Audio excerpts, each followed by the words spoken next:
Hello, Merry Christmas, and welcome to day 2 of learning quantitative finance or development from chatgpt. So let's get started. So I've just copied day 2, lesson. So please give me lesson 2.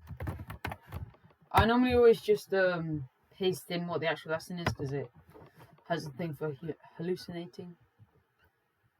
Okay, so this lesson is just about basic Python. Okay, to be honest, I don't know if it's actually that.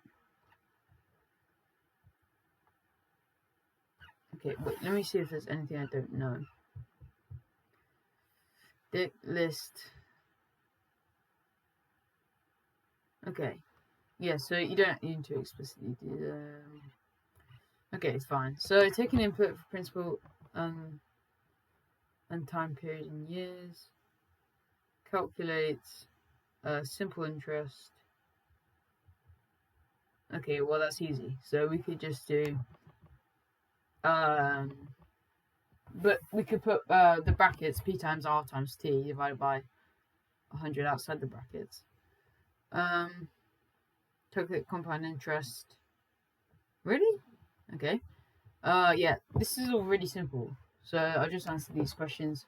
So define functions, so you do def, like maybe Fibonacci, n, and then maybe if n is equal to 0, return 1. Wait. No, sorry, that's factorial. And then, yeah.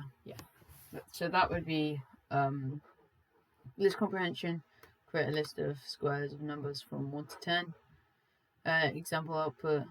Fibonacci, I think we would just return 0 because, yeah.